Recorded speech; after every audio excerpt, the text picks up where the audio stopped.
Jam me presidentin e klubit të futbollit Basanja që përfaqëson zonën e Bushatit, bashkia Vaudejse. Sapo ka përfunduar një takim shumë i rëndësishëm ku morin pjesë zëvend presidenti i FSHF-s Arben Dervisha, kryetari i bashkisë Vaudejse Kristian Shkreli, por edhe kryetari i zonës rajonale të futbollit Shkodran Lazar Matia.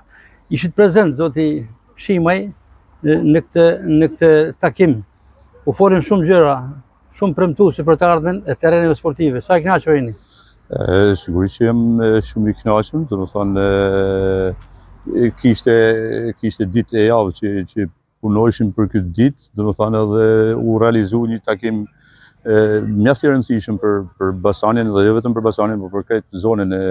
Bushatit, në të cilën u konkretizuan shumë pika të cilat kishim diskutuar. Dhe besojmë se shumë shpejt këto gjëra do të konkretizohen edhe me investime në terren, domethënë edhe kjo besoj se është një ditë e bukur për sportin e zonës dhe jo vetëm. Pati shumë diskutime për disa terrene sportive, por epiqendra ishte kjo fushë ku jemi në këtë momente, fusha ku luan Basanja, e cila ka nevojë emergjente për ndërhyrje sepse nis shumë shpejt kampionati i kategorisë së 2 dhe Basanja ka pretendimet e saj për të qenë një skuadër ndryshe si vjet. Kjo ka qenë edhe arsyeja që kemi punuar më herët në kohë që të shfrytëzojmë periudhën e pushimit ndërmjet kampionateve dhe të bëhet investimi i duhur në terrenin e lojës, sepse realisht ishte shumë e nevojshme për vetë ngarkesën që ka fusha dhe besojmë se do të konkretizohet diçka shumë e bukur, domethënë edhe unë mendoj që Bushati dhe zona e bashkisë Vaudejsit në shumë shpejt do të ketë një mini stadium mjaft simpatik dhe shpresojmë që kjo do të na shërbejë shumë për mirë, jo vetëm neve, por gjithë zonës. Në takim që ishim ne prezent, pa një dakordsi nga Federata Shqiptare e Futbollit dhe Bashkia Vaudejse, konkretisht për çfarë bëhet fjalë, në çfarë ndërhyrjes, se u folën edhe për tribuna, për sola, për fushën e lojës. Po pra, domethënë jam kot thash që besojmë se shumë shpejt domethënë do të kemi një mini stadium domethënë nëpër masat e standardet e kërkuara domethënë për licencimet edhe për gjithçka për zhvillimin e ndeshjeve, por unë gjej rastin sinqerisht që të falenderoj spari presidentin e Federatës Shqiptare të Futbollit Armando Duka që me mbështetjen e tij dhe me iniciativën e tij ky projekt po vjet në lëvizje. Po ashtu dhe zëvendës presidentin e Federatës Shqiptare të Futbollit Arben Dervisha, i cili është e dyta herë që vjen në fushën tonë për të vënë jetë këtë projekt. Po ashtu falenderoj shumë edhe kryetarin e bashkisë Vaudejse Kristian Shkrelin, i cili realisht është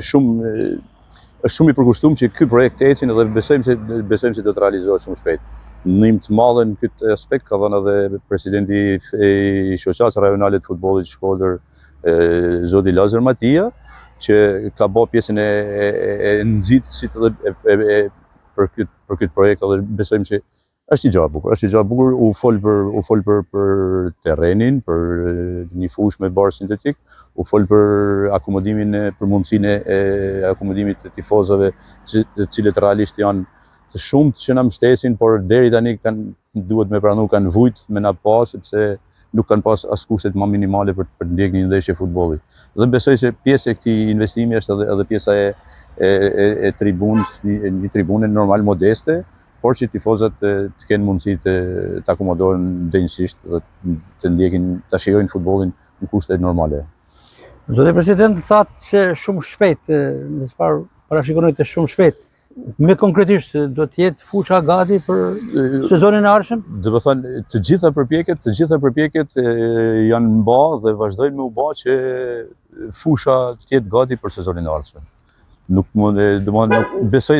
se jemi në fazën e mbylljes procedurave dhe besoj se jo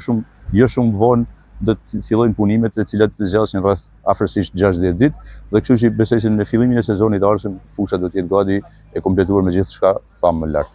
Fusha, infrastruktura është njëra anë shumë e rëndësishme, po me skuadrën çfarë po bëhet? Ka ndonjë lëvizje në organizimin, formatimin e ekipit? Kam qenë i fokusuar te pjesa e infrastrukturës, domethënë edhe duhet me pranu këtë pjesë që domethënë ky investim do të ishte ai çelësi që